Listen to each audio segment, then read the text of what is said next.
శ్రీశైల పుణ్యక్షేత్రాన్ని భూలోకంలో కైలాసంగానే భావిస్తాం కదండి. ఈ క్షేత్రంలో పాతాళగంగ భలే అద్భుతంగా ఉంది. పాలధార, పంచదార, ఇంకా ఎన్నో స్థల పురాణాలు, ఉన్న ఎన్నో విశేషాలను ఈ వీడియోలో అయితే చూపించానండి. ఒకే రోజులో ఎక్కువ దైవ స్థలాలను అయితే సందర్శించవచ్చు. ఆ విషయాలన్నీ ఈ వీడియోలో చూద్దాం.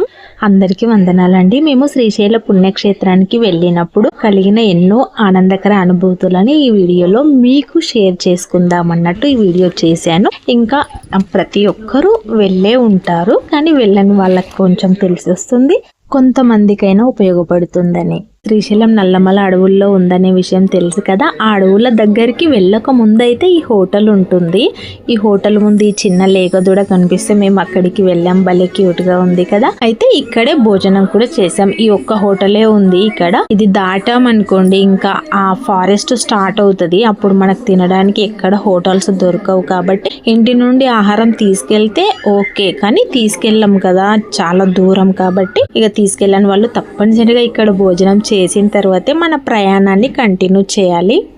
మేమేమి ఫుడ్ తీసుకోలేం కాబట్టి ఇంకా మేము ఇక్కడ భోజనం చేసి మళ్ళీ ముందుకెళ్ళాం. హోటల్లో భోజనం అయితే బాగుంది. అంతకంటే ఎక్కువ ఈ లేగదూడ మాకు తెగ నచ్చేసింది. ఇంకా వెంటనే వెళ్ళి మేము వీడియోలు, ఫోటోలు తీసుకున్నాం. ఇక కరెక్ట్గా ఫారెస్ట్ ఏరియాకు ఎంట్రీ ఇచ్చే ముందు ఇలా వస్తుంది, తెలిసే ఉండొచ్చు కదా. ఇంకా ఒక అద్భుతమైన విషయం ఏంటంటే ఎండాకాలంలో వెళ్ళాం, కానీ మేము ఇలా వెళ్తున్నప్పుడు కరెక్ట్గా వర్షం స్టార్ట్ అయింది. ఫారెస్ట్ అంటేనే చల్లగా ఉంటుంది, అందులో వర్షం పడుతుంది, పైగా ఎండాకాలం కాబట్టి ఎంత చల్లగా ఉంది, ఎంత హాయిగా అనిపించింది. ఇంకా మేమైతే ఆ కార్ డోర్లు ఓపెన్ చేసుకున్నాం. ఆ చినుకులు చెట్లుతో ఉన్నాయి. ఆ చెట్లని, పచ్చని చెట్లని చూస్తూ ఉంటే అబ్బా ఎంత సరైన సమయంలో మేము వచ్చాం. మేము వచ్చిన సమయంలో కరెక్ట్గా వర్షం పడిందని ఎంత నచ్చిందంటే ఇంకా మాటల్లో చెప్పలేను. అక్కడ ఉండి ఆ అనుభూతిని పొందిన వాళ్ళకి అర్థమవుతుంది, ఇంకా చెప్తే అర్థమయ్యేది కాదు. కానీ వీడియోలో చూస్తే మీకు కొంచెం ఊహించుకునే అవకాశం ఉంది. ఇక ఆ అడవులని దాటిన వెంటనే వచ్చే డ్యామ్ గురించి తెలుసు కదా. శ్రీశైల డ్యామ్ ఎంత బాగుంటుంది, ఎంత ఫేమస్ కదా. అసలు నిజంగా ప్రతి ఒక్కరు చాలా వరకు అయితే ఈ డ్యామ్ చూసేటందుకు వెళ్తారు. వర్షాకాలంలో స్పెషల్గా చూడటం కోసం వెళ్తారు. వర్షాకాలంలో అయితే నిజంగా డ్యామ్ ని చూస్తే అసలు స్పీడ్ గా వస్తుంటాయి కదా, వైట్ గా మిల్క్ లాగా భలే అద్భుతంగా ఉంటుంది మొత్తం. కానీ మేము ఎప్పుడు వర్షాకాలంలో రావాలని ఎన్నోసార్లు అనుకుంటాం, కానీ ఎందుకో కుదరదు. ఇంకా స్కూళ్ళు ఉంటాయి కదా, అట్లా ఎప్పుడు సమ్మర్ లోనే రావడం అయితే జరుగుతుంది. కానీ ఎప్పుడైనా ఖచ్చితంగా ఈ డ్యామ్ చూసేటందుకు వెళ్ళాలనేది ఉంది కోరిక, కానీ అది ఎప్పుడు నెరవేరుతుందో తెలియదు. కానీ ఇక్కడ ఈ కొండలు, ఈ నీళ్లు, ఈ లోయలు నిజంగా మనకు కైలాసం అనే చెప్పొచ్చు శ్రీశైల క్షేత్రాన్ని కదా. వర్షాకాలంలో మీరు ఈ డ్యామ్ని చూసినట్టయితే కామెంట్లో చెప్పండి. ఇక డ్యామ్ చూసిన తర్వాత ఇంకొంచెం ముందుకు వెళ్ళిన తర్వాత కృష్ణా నది స్టార్ట్ అవుతుంది. మనం క్షేత్రానికి వెళ్ళిన తర్వాత కూడా అక్కడ మెట్లు దిగి వెళ్ళడానికి ఉంది. ఇక్కడైతే ఇది స్టార్టింగ్ లో అనుకుంటా. ఇక్కడ చేపలు పట్టే వాళ్ళు ఉన్నారు, వాళ్ళ ఇల్లు కూడా ఉన్నాయి. ఇంకా ఇక్కడ ఈ బుట్టలు ఉన్నాయి కదా, ఆ బుట్టలో కూర్చోవడం ఇట్లా బాగుంటది అన్నట్టు మేము ఇక్కడికి వెళ్ళాము. స్టార్టింగ్ లోనే వెళ్ళాము. అసలు ఎంత అద్భుతంగా అనిపించింది. ఇక్కడికి వెళ్ళగానే ముందే వర్షం పడింది కాబట్టి చల్లగా ఉంది, పైగా నీటి స్థలంలో ఎంత చల్లగా ఉంటది కదా. ఇంకా సాయంత్రం పూట వెళ్ళాము మేము. సూర్యుడు చూడండి ఎంత బాగుంది. ఈ నీళ్ళల్లో కూర్చొని మేము వెళ్ళాము. అసలు ఆ సూర్యరశ్మి తగులుతుంది గోరువెచ్చగా. ఇంకా ఈ నీళ్లపై నుండి చల్లదనానికి ఎంత అద్భుతమైన అసలు మంచి మెమోరీస్ అనుకోవచ్చు. నాకైతే నిజం అనిపిస్తుంది. ఒక అద్భుతమైన క్షేత్రం అంటే శ్రీశైలం అని అనిపించింది. ఎందుకంటే ఎన్ని రకాలుగా బాగుంటది. దైవ దర్శనంతో పాటు ఎన్నో ఆనందకరంగా ఉండే అనుభూతులను మనం శ్రీశైలంలో చూడొచ్చు. చూస్తున్నారు కదా, ఇదంతా కృష్ణా నది. కాకపోతే మనం క్షేత్రంలోకి వెళ్ళినప్పటికంటే ఇక్కడ ఈజీగా వెళ్ళొచ్చు, వెహికల్స్ వెళ్తాయి కిందికి కాబట్టి ఇబ్బంది లేకుండానే మనం ఈ నీళ్ళల్లోకి వెళ్ళే అవకాశం ఉంది. ఇక్కడే కొంతమంది స్నానాలు కూడా చేశారు, కానీ చాలా తక్కువ. పాతాళ గంగలో చేయడం అనేది ఎక్కువగా కనిపిస్తుంది. అక్కడ చేయడమే కరెక్ట్ అసలు. ఇక్కడ కంటే ఇక్కడ జస్ట్ టైం పాస్ కోసం అలా నదిలో టైం పాస్ చేయాలి అంతే. కానీ వాతావరణం అయితే భలే బాగుంది ఇక్కడ. ఇక ముందుగా మన ఆదిదైవమైన గణపతి ఆలయం వస్తుంది. ఇక్కడ సాక్షి గణపతిగా పిలుస్తారు. ఎందుకంటే శ్రీశైల క్షేత్ర దర్శనం, మల్లికార్జున స్వామి దర్శనం చేసుకున్న విషయాన్ని గణపతి ఇక్కడ రాసుకుంటారంట. బుక్ కూడా ఉంటుంది, అలా ఉంటాయి. స్వామివారు అలాగే పట్టుకొని కూర్చుంటారు. గణపతి కైలాసంలో సాక్ష్యం చెప్తారని ఈ ఆలయ చరిత్ర అయితే ఉంది. కొంతమంది ముందుగానే దర్శనం చేసుకుంటారు, కొంతమంది శ్రీశైలం వెళ్ళొచ్చిన తర్వాత కూడా చేసుకుంటారు. భూవి కైలాసమైన శ్రీశైలం స్టార్టింగ్ లో ఇలా అయితే కట్టారు. ఇక్కడ చాలా బాగుంది, ఫోటోలు కూడా దిగొచ్చు. ఇప్పుడు ప్రస్తుతం మేమైతే దిగలేం, కానీ శ్రీశైలంలో అయితే ఒక ప్రత్యేకత ఉంది. ఏ క్యాస్ట్ వాళ్ళు ఆ వసతి గృహంలో ఉండడానికి వీలుగా వసతి గృహాలు అయితే ఉన్నాయి. మేము యాదవ కులం కాబట్టి ఈ యాదవ వసతి గృహంలోకి అయితే వెళ్ళాము. ఇక్కడైతే చాలా బాగుంది, మస్తు ఎంత నీట్ గా ఉంది, ప్రశాంతంగా ఉంది. మాకైతే మంచిగా అనిపించింది. 1200 రూపీస్ 24 hours, 2400 తీసుకుంటారు. మళ్ళీ మనం రిటర్న్ వెళ్ళేటప్పుడు మన అమౌంట్ సగం ఇచ్చేస్తారు. 1200 తీసుకుంటారు కదా, మిగతా 1200 మళ్ళీ రిటర్న్ ఇచ్చేస్తారు. భోజనం ఇంకా రాత్రి భోజనం కూడా ఇక్కడే ఉంటుంది. అన్ని నీట్ గా ఉన్నాయి, చాలా బాగుంది. ఇదంతా తెలుసు కదా, ఆలయానికి చాలా దగ్గర అంటే ఆ గేటు ముంగట ఉంటుంది. అయితే మేము ఉదయం పూట 5:30కి మేము దర్శనం అయితే మాది పూర్తయింది. బయటికి కూడా వచ్చేసాం. మేము ఇక్కడ ఉన్న టైంలో సూర్యోదయం సమయంలో ఎంత బాగుంది వాతావరణము. అప్పటికే ఇంత జనం లేచి రెడీ అయ్యి దర్శనం చేసుకొని ఇంకా ఎన్నో దైవ కార్యక్రమాలు అయితే చేయడం స్టార్ట్ చేశారు. నిజంగా దేవుళ్ళ కాడ మనం ఎంతసేపు ఉన్నా మనకు సమయమే తెలీదు. అసలు మనం తినకుండా దర్శనం చేసుకుంటాం, కానీ ఎనర్జీ ఎక్కడి నుండి వస్తుందో అర్థం కాదు కదా. అస్సలు అలసట అనిపించదు, ఇంకా ఏదో కొత్త శక్తి కూడా మనకు వచ్చినట్టుగా అనిపిస్తుంది. అంతా దైవ మహిమే కదా.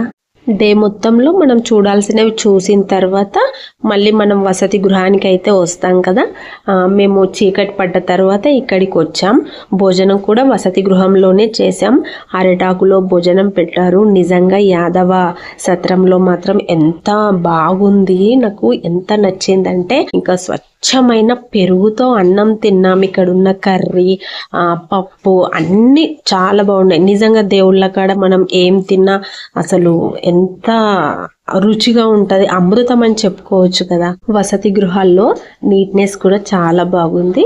అయితే దర్శనం తర్వాత మేము కొంచెం షాపింగ్ చేద్దాం అన్నట్టు మేము, మా చిన్నోడు, మేము బయట అక్కడ ఉంటే మా వాళ్ళు మమ్మల్ని వదిలేసి వెళ్ళిపోయారు. మాకేమో దారి తెలియట్లేదు.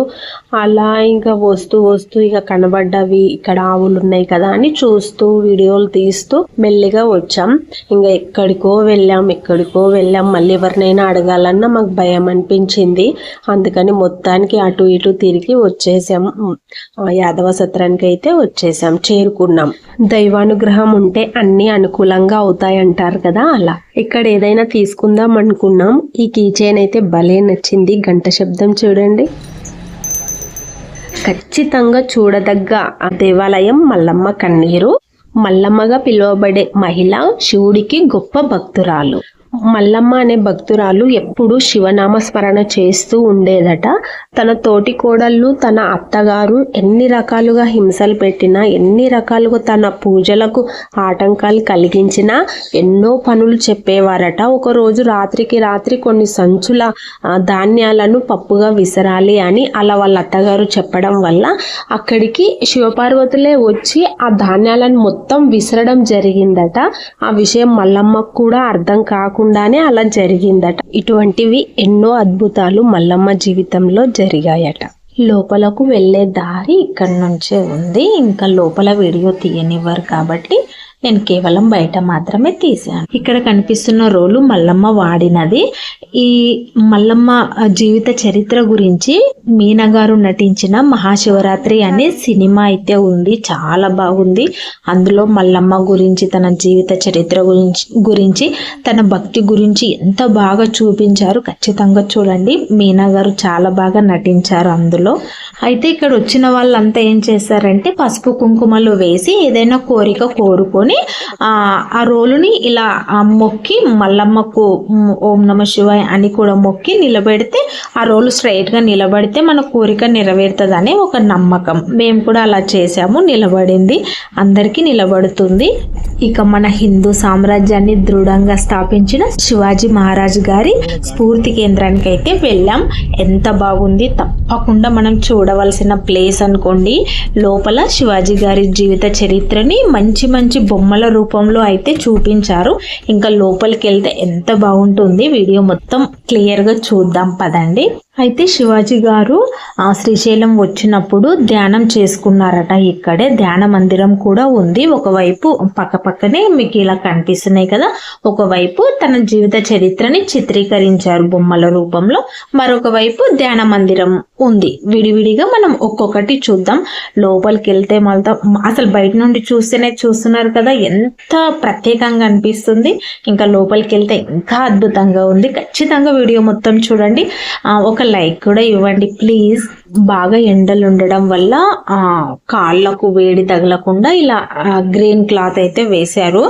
అయినా అసలు ఎంత ఎండలు ఉన్నాయి. ఆ బండల పైన కాళ్ళు పెడితే పెనం పైన వేడి పెనం పైన కాళ్ళు పెట్టినట్టుగా ఉంది. పరుగులు తీసామనుకోండి అందరూ అంతే. ఇక్కడ మొత్తం మన శివాజీ మహారాజ్ జీవిత చరిత్రను బొమ్మల రూపంలో చిత్రీకరించారు. చూస్తున్నారు కదా, కోట అసలు నిజంగా ఒక రాజుల కాలంలో కోటలోకి వెళ్ళాము, మనం రాజుల కాలంలో జీవించామా అన్నట్టుగా అనిపించింది ఈ కోటలోకి వెళ్తే. అంత బాగుంది. ఇంకా వీళ్ళు శివాజీ గారి అమ్మ జిజియాబాయి కూడా మహాశివ భక్తురాలు కదా, వాళ్ళ చరిత్రల్ని కింద చక్కగా అక్షరాల రూపంలో అన్ని భాషల్లో ఇక్కడ చిత్రీకరించి బొమ్మల రూపంలో కూడా స్పష్టంగా చూపించారు. అందులో వీళ్ళు అసలు ఎంత చూస్తే బొమ్మలు చూస్తే చాలు మనకి ఇంకా అర్థమైపోతుంది. అలా ఇక్కడ జిజియాబాయిని మన శివాజీ ఛత్రపతి మహారాజ్ని చిన్నప్పటిది చూపించారు.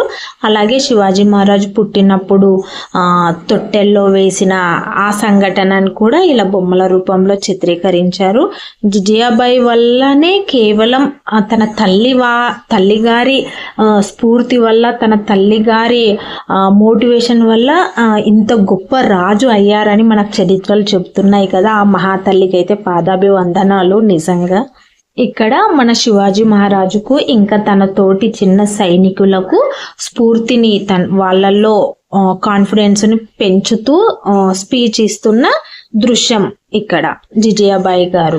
శివాజీ మహారాజ్ హైదరాబాద్ పైన దండయాత్రకు వచ్చినప్పుడు శ్రీశైలం చేరుకొని శ్రీ మల్లికార్జున స్వామి దేవాలయంకి వెళ్ళి మల్లికార్జున స్వామిని దర్శించుకున్న తర్వాత ఉత్తర ద్వారాన్ని నిర్మించారట.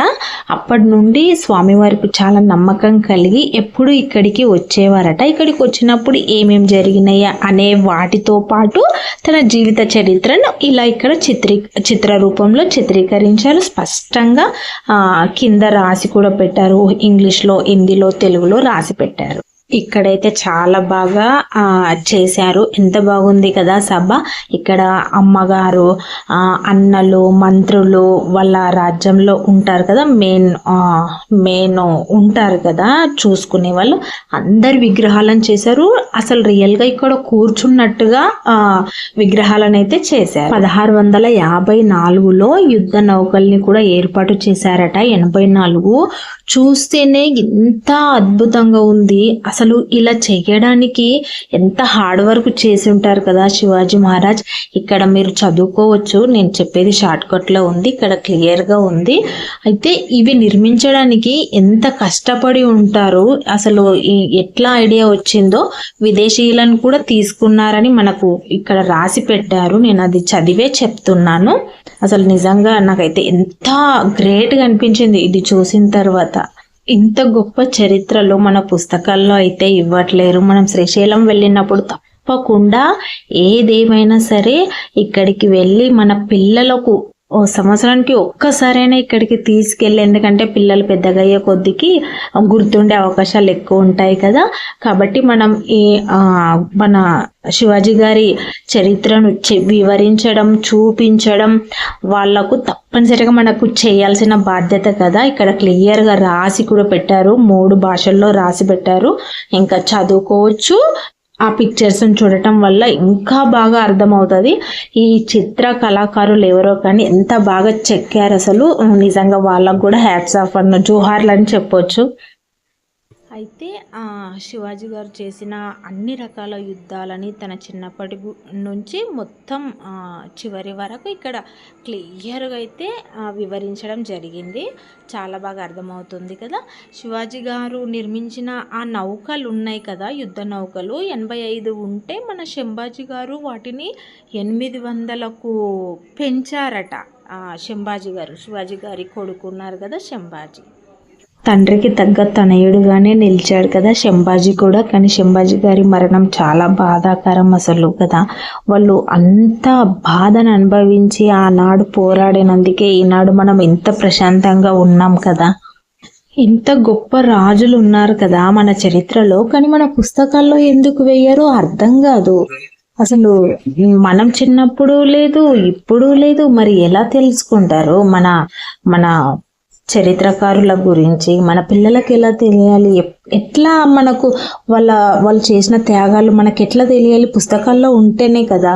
వాళ్ళ ప్రాణాలను లెక్క చేయకుండా వాళ్ళ ప్రాణాలకు తెగించి యుద్ధాలు చేసి కేవలం జనాలను, దేశాన్ని రక్షించుకోవడం కోసం ఎంత పోరాడతారు కదా వాళ్ళ రాజ్యం కోసము. ఆ త్యాగాలన్నీ తెలియాలంటే పాఠ్య పుస్తకాల్లో ఉండాలి కదా. కానీ ఎందుకు ఎవరో అర్థం కాదు. అయితే సమర్థ రామదాస స్వామి అయిన గురువు గారు శివాజీ మహారాజుకి గురువు అంట. ఆయనకు శివాజీ గారు చేసే సాహసాలన్నిటినీ వివరించడం, అంటే శివాజీ రాజ్యంలో ఉన్న మంత్రులు మన శివాజీ గారు ఇలా చేశారు, అలా చేశారు, ఇలా యుద్ధాలను గెలుస్తున్నారని అన్ని చెప్పడం అనేది చేసేవారట వాళ్ళ గురువు గారి దగ్గరికి వెళ్ళి. అయితే రాజులు యుద్ధాల్లో గెలిచిన తర్వాత ఆ దిగ్విజయంతో యాత్ర చేస్తారు కదా. అలా ఆ తర్వాత గోల్కొండ కోటలో కుతుబ్ షా పైన దండయాత్రకు వెళ్ళినప్పుడు ఆయన శివాజీతో సంధి కుదుర్చుకున్నారట యుద్ధం వద్దు అని. అయితే శివాజీ మహారాజు గారు కర్ణాటకలోని కొప్పల్ అనే ఒక కోటను జయించారట. అక్కడ ఒక హిందూ వీరుడు మరణించడం జరిగిందని ఇక్కడ ఈ చిత్ర రూపంలో ఎక్స్ప్లెయిన్ చేసి కింద అయితే రాయడం జరిగింది. ఇక్కడ శివాజీ మహారాజ్ ఇంకా కుతుబ్ షా ఒప్పందాలు చేసుకునే విధానాన్ని చూపించారు హైదరాబాద్లో. అయితే కుతుబ్ షా దగ్గర మదించిన ఏనుగులు ఉండేవట. అక్కడ వాటిపైన యుద్ధానికి వెళ్ళి ఏనుగు తొండం నరికిన విధానాన్ని ఇక్కడ చూయించారు. కానీ ఈ యుద్ధానికి వెళ్ళింది శివాజీ మహారాజ్ కాదు, ఏనుగు మీద యుద్ధం చేసింది శివాజీ మహారాజ్ కాదు, శివాజీ సేనాని ఏసా జింకక్ గారు. అంత గొప్ప రాజు ఎంత వినయంగా భోజనం చేస్తున్నారు చూడండి. కూర్చున్న విధానం చూడండి. తినడంలో రాజసం ఉంది, కానీ ఎంత సంస్కారంగా అమ్మగారి పైన కూర్చున్నారు, వారి ముందు కింద కూర్చొని పీట పైన భోజనం ప్లేట్ పెట్టుకొని ఎంత పద్ధతిగా భోజనం చేస్తున్నారు. నిజంగా మన సాంప్రదాయాన్ని గౌరవించి మన ఆచారాలను పాటిస్తూ మన భగవంతుడి ధ్యాసలో ఉంటూ మన కర్తవ్యం నిర్వహించినప్పుడు అంత మంచి జరుగుతుంది అనేది మన శివాజీ మహారాజ్ గారిని చూస్తే బాగా అర్థమవుతుంది కదా. ఇప్పుడు ఇంత సంస్కారంగా ఎక్కడ తింటున్నాం మనం? మన మహారాజులందరూ దైవ సేవలో ఉన్న వాళ్ళే ఉన్నారు. మహాశివ భక్తుడు కదా మన శివాజీ మహారాజు కూడా. కాబట్టి శివాజీ మహారాజ్ అని ఒక్కరని కాదు, మన రాజులందరూ దైవాన్ని ప్రార్థించిన వాళ్ళు, పూజించిన వాళ్ళు, ఆరాధించిన వాళ్ళే ఉన్నారు. అందుకే అంత గొప్ప యోధులు అయ్యారనుకుంటా. ఇప్పుడు భక్తి కూడా తగ్గిపోయింది ఇప్పటి వాళ్ళల్లో, సోమరితనము పెరిగిపోయింది, పూజలు చేయడానికి చేతగాని పరిస్థితి. చెప్తున్న నేను కూడా మీలో ఒకదాన్ని, మనమందరం అంతే అనుకోండి. వీళ్ళంత గొప్పగా మనం పూజలు చెయ్యట్లేము. శివాజీ మహారాజుకు భక్తి చాలా ఎక్కువ కదా. ఇంకా దండయాత్రలన్నీ పూర్తి కాకపోయినా ఆయన దైవారాధన చేస్తూనే దండయాత్రలు చేశారు. అవి పూర్తయిన తర్వాత భగవత్ సేవలో కొంచెం సమయాన్ని అయితే కేటాయించారు కదా. శ్రీశైలంలో మల్లికార్జున స్వామి దర్శనం తర్వాత తిరుపతి వెళ్ళి మన వెంకన్న స్వామి దర్శనం కూడా చేసుకున్నారట. ఆ చిత్ర రూపాన్ని ఇక్కడ చిత్రీకరించారు. ఎంత చక్కగా, ఎంత వినయంగా మన వెంకన్న స్వామికి దండం పెట్టుకుంటున్నారు కదా శివాజీ మహారాజ్. శివాజీ గారు జయించిన అన్ని యుద్ధాల గురించి ఇక్కడైతే చక్కగా చూపించారు కదా. అసలు ఈ శిల్ప రూపాలను చూస్తే చాలు మనం నిజంగా అసలు ఆ విగ్రహాలను చూస్తే ఇంకా అర్థమైపోతుంది. అక్కడ రీసౌండ్ కూడా వస్తుంది. ఆ కోటలో ఉన్నంతసేపు ఆ శబ్దము భలే అనిపించింది. కోటల్లో ఆ శబ్దమే వేరు కదా. రాజభవనంలో ఇలాగే ఉంటుండొచ్చు ఒకప్పుడు. అయితే ఇది పునర్నిర్మించారట. అప్పుడు ఉన్నది ఇట్లా శిథిలావస్థకు వచ్చినప్పుడు మళ్ళీ అదే ప్లేస్లో ఇంకా కొంచెం పెద్దగా ఇలా నిర్మించడం జరిగిందంట. ఈ పక్కనే ధ్యాన మందిరం ఉండేది. ఇప్పుడు మళ్ళీ పునర్నిర్మించారు కానీ చాలా బాగుంది. చాలా సైలెంట్ గా వెళ్ళాలి. చూస్తున్నారు కదా, చాలా పక్కనే ఆ మెట్లు దిగాలి, ఈ మెట్లు ఎక్కాలి. అయితే ఆ ధ్యానం చేసింది ఇక్కడే. భ్రమరాంబికా దేవి దర్శనమిచ్చింది ఇక్కడే. ఇక్కడ శివాజీ మహారాజ్ గారు అప్పుడు ధ్యానం చేస్తున్నప్పుడు ఆటంకం కలగకుండా బయట భటులు కూడా ఉన్నారు. ఖడ్గము, అమ్మవారు ఖడ్గం ఇచ్చింది కదా శివాజీ మహారాజుకు. ఆ ఖడ్గం ద్వారానే ఎన్నో యుద్ధాలు ఓడిపోకుండా గెలిచారని మన చరిత్రలు అయితే చెప్తున్నాయి. ఆ ప్రూఫ్స్ అన్ని ఇక్కడ వీళ్ళు చూపించారు, అన్ని ఉన్నాయి ఇక్కడ. అయితే మనకేమర్థమైంది, శివాజీ మహారాజ్ నమ్మకంతో భ్రమరాంబ దేవతని ధ్యానించడం వల్ల ఇక్కడ ముఖ్యంగా అమ్మ పైన నమ్మకం చూపించారు శివాజీ మహారాజ్. అందుకని అమ్మవారు అంతగా అమ్మని నమ్మి ధ్యానం చేశారు కాబట్టి ఆ తల్లి ప్రత్యక్షమై ఖడ్గాన్ని శివాజీ మహారాజ్కు ఇవ్వడం జరిగింది. శివాజీ మహారాజ్ చరిత్రలో ఉన్న ఘట్టాల ప్రకారం ఈ యుద్ధం చేయాల్సిన సమయంలో ఇలా ధ్యానం చేయడం ఏంటి అని చాలా మంత్రులు ఆశ్చర్యపోయారట. కానీ తర్వాత అర్థమైంది అందరికీ, అమ్మవారి కటాక్షం కోసం శివాజీ మహారాజ్ ఇలా ధ్యానం చేశారని. ఏ పనైనా నమ్మకంతోనే కదా జరుగుతుంది. దైవ కటాక్షమైన, దైవ దర్శనమైన అన్నిటికీ మనం ఏ పని చెయ్యాలన్నా కూడా మన పైన మనకు నమ్మకం ఉండాలి. చూశారు కదా, హిందూ ధర్మ స్థాపకుడి స్ఫూర్తిదాయకం. నాకైతే ఇక్కడ ఆ 3D పిక్చర్స్ అయితే చాలా బాగా నచ్చాయి. చూడని వాళ్ళు ఎవరైనా ఉంటే ఈసారి శ్రీశైలం వెళ్ళినప్పుడు తప్పకుండా చూడండి. ఇక అన్నప్రసాదాలు స్వీకరించే చోట అన్నపూర్ణదేవిని బంగారపు వర్ణంలో ఇంత బాగా డెకరేట్ చేసి చక్కగా కూర్చోపెట్టారు. నేను లోపల వీడియో తీయలేదు. ఇక శ్రీశైలం దర్శనం తర్వాత మనం మళ్ళీ ఇంటికి ప్రయాణం చేసే దారిలో ఉన్నవి చూస్తాం కదా. అక్కడ మేమైతే ముందుగా పాలధార పంచదారకు వెళ్ళాము. బాగుంటుంది కదా, ఒక లోయలోకి వెళ్ళినట్టుగా ఉంటుంది. తక్కువ మెట్లే ఉంటాయి, 100 వరకు ఉండొచ్చు మెట్లు. కానీ కొంచెం దమ్ము వచ్చినట్టయితే అవుతుంది. కానీ మనం పైనుండి కిందికి ఆ మెట్లపై నుండి కొంచెం పక్కకి చూస్తే మాత్రం మంచి లొకేషన్ అనిపించింది. చూస్తున్నారు కదా, న్యాచురల్గా ఎంత బాగుంది. కిందికి చూస్తే పైనుండి కూడా కనిపిస్తుంది. కానీ తప్పకుండా కిందికి వెళ్తేనే మనం ఆ పాలధార పంచదార ఆ జలాన్ని మనం స్వీకరించడం అయితే జరుగుతుంది. కొంచెం పెద్ద వయసు వాళ్ళైతే చాలా జాగ్రత్తగా అయితే మెట్లు దిగాలి. ఎందుకంటే చాలా పురాతన కాలపు మెట్లు కదా, కొంచెం ఎక్కువ మందంగా ఉన్నాయి కాబట్టి మెల్లిగా ఎవరైనా పట్టుకోవాలి. లేదంటే వాళ్ళని కింది వరకు తీసుకురాకపోవడం ఉత్తమం. మనం నీళ్ళని పాలధార పంచదార నుండి వచ్చే జలాన్ని మనం బాటిల్స్లో కూడా తీసుకొని వాళ్ళకి ఇవ్వచ్చు. కానీ ఇంత స్వచ్ఛమైన గాలి తాకడం కోసం మనమైతే ఖచ్చితంగా ఇలాంటి ప్రదేశాలకు, పుణ్యక్షేత్రాలకు రావాలి కదండి. ఇక్కడైతే మనకు ఆదిశంకరాచార్యులు ఇక్కడ తపస్సు చేసుకున్నారట.